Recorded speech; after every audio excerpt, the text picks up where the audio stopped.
ये कहानी उस खातून की है जिसका ताल्लुक सैयद खानदान से था।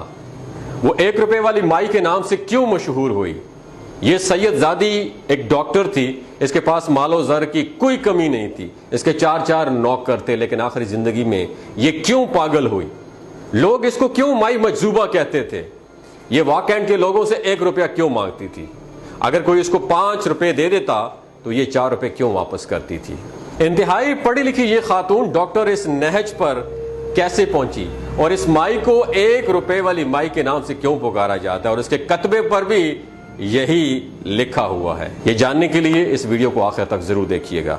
उस औरत ने रावलपिंडी के इंतहाई खुशहाल घराने में आंख खोली। ये पूरा घराना आला तालीम याफ्ता था। ये बैरूनी मुल्क कारोबार और जायदादी थी इस घराने की, और घर में पैसे की रेल फेल थी और नौकरों की लाइनें लगी हुई थी। ये पैदा हुए तो उसके 4 नौकरानियां रखी गई इसके लिए। वो एक इशारा करती तो हर चीज हाजिर हो जाती, उसकी कोई ख्वाहिश अधूरी नहीं रहती थी। इस हवाले से इतनी खुशनसीब थी कि उसे प्यार करने वाले वालिदैन, खुशहाल घराना और जान लुटाने वाले भाई मिले थे। ऊपर से कुदरत ने उसे कमाल की जहानत से भी नवाजा था। स्कूल में जब एडमिट हुई तो बाकी बच्चों से कहीं अच्छी कारकर्दगी ने उसे असातिज़ा की आंखों का तारा बना दिया। स्कूल के हर फंक्शन में ये सबसे आगे होती। मैट्रिक के बाद FAC प्री मेडिकल में दाखिला लिया और इम्तियाजी नंबरों से इम्तिहान पास किया।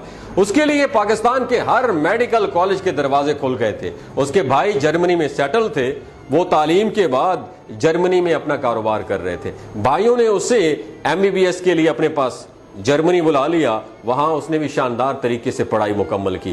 5 साल डिग्री मिलने के बाद जर्मनी में ही हाउस जॉब शुरू कर दी। उसके बाद वो जर्मनी के मुख्तलिफ अस्पतालों में ड्यूटी सर अंजाम देती रही। फिर कुछ अरसा के लिए लंदन चली गई। फिर उसे अपने फन में कमाल हासिल हो गया तो उसने पाकिस्तान आने का इरादा कर दिया वापस, और अपने मुल्क के पाकिस्तान और पाकिस्तानियों के लिए कुछ करना चाहती थी। पैसे की उसके पास कोई कमी नहीं थी, बस उसे खिदमत खल्क करना थी। इसलिए पाकिस्तान चली है। यहां उसने नौकरी शुरू कर दी। यहीं पाकिस्तान में उसकी मुलाकात एक डॉक्टर से हुई। दोनों जल्द ही मोहब्बत में गिरफ्तार हो गए। घर वालों से रिश्ते की बात की तो वो भी इनकार ना कर पाए। आखिर करते भी तो क्या करते? आखिर डॉक्टर बेटी के लिए अपने डॉक्टर का रिश्ता भी आया था, इसलिए रिश्ते को कौन ठुकराता। जल्द ही दोनों डॉक्टरों की आपस में शादी कर दी गई। जिंदगी बहुत खुशगवार गुजर रही थी, कोई परेशानी नहीं थी। दोनों मियाँ बीवी अच्छा कमाते थे, जबकि खानदानी जायदाद का तो हिसाब ही नहीं था।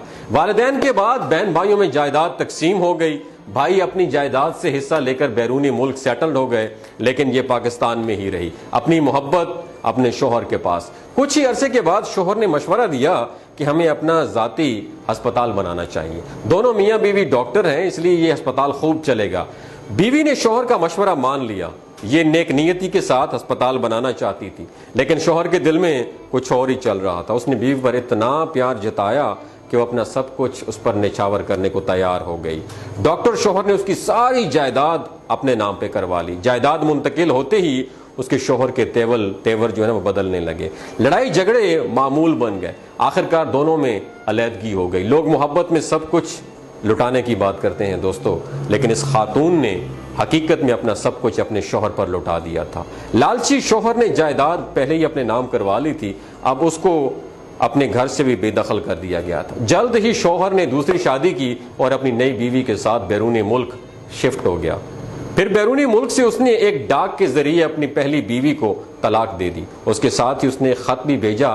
खत इंतहाई चुभते लफ्जों से भरा हुआ था, और ये ऐसा खत था जिसने उस खातून के दिल में गहरे असरात छोड़े। शोहर ने उसने पता है क्या लिखा था? शोहर ने ये लिखा था कि मैंने तुम्हें इस कदर कंगाल कर दिया है कि अब तुम्हें कोई 1 रुपया भी नहीं देगा, 1 पाई भी कोई नहीं देगा। ये अल्फाज पढ़ते ही उसके होश उड़ना शुरू हो गए। चंद ही लम्हों में बैरूनी मुल्क से तालीम याफ्ता ये डॉक्टर खातून अपने होश मुकम्मल तौर पर गंवा बैठी और गलियों में निकल खड़ी हुई। अब ये मुकम्मल तौर पर बेसहारा थी, दिमागी तवाजुन खो बैठी थी। ये दोस्तों कहानी है वाकैंड की एक मशहूर डॉक्टर सैयदा रिफत सुल्ताना की, जो अपने शोहर की बेवफाई और धोखे के नतीजे में पागल हुई और वो वाकैंड की गलियों में भीख मांगती रहती है। डॉक्टर रिफत सुल्ताना लोगों से सिर्फ 1 रुपया मांगा करती थी। अगर कोई उसे 5 रुपया दे देता तो उसे 4 रुपए निकालकर वापस कर देती। अगरचे ये अपना होश व हवास खो चुकी थी, लेकिन उसके लाशऊर में, सबकॉन्शियस माइंड में अपने बेवफा शोहर के वो अल्फाज अब भी मौजूद थे जो उसने उसे कहे थे, अब तुम्हें कोई 1 रुपया भी नहीं देगा। उसके शोहर ने अपनी बीवी को ये अल्फाज कहे थे। शायद यही वजह थी कि वो लोगों से सिर्फ 1 रुपया लेने का इसरार किया करती थी। उसने वाकैंड की गलियों में 20 साल से ज्यादा अरसा यूं ही वहीं भीख मांगते हुए गुजारा। ये मकामी लोगों में माई मजजूबा के नाम से मशहूर हुई। बहुत से लोग उसे 1 रुपए वाली माई के नाम से भी जानते थे। आखिरकार 20 साल गलियों की खाक छानने के बाद उस आला तालीम याफ्ता फकीरनी का इंतकाल हुआ। इंतकाल की खबर पूरे वाकैंड में जंगल की आग की तरह फैल गई। पूरा वाकैंड उसके सोग में डूब गया। उसके जनाजे में लोगों की बड़ी तादाद ने शिरकत की। पूरा शहर उसकी रुखसती का सोग मना रहा था। कहने वाले कहते हैं कि जिस दिन ये 1 रुपए वाली माई का इंतकाल हुआ, उस दिन ना तो वाकैंड की कोई दुकान खुली और ना किसी खोखे का शटर उठाया गया और ना ही कोई स्कूल या तालीमी इदारा खुला।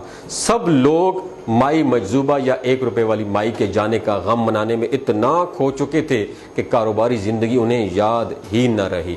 दोस्तों, ये कहानी आप लोगों के साथ शेयर करने का बुनियादी मकसद ये है कि अल्लाह ताला और हमारे सामने सुन्नत रसूल मौजूद है कि ताल्लुकात और मामलात को बिल्कुल अलहदा अलहदा रखिए।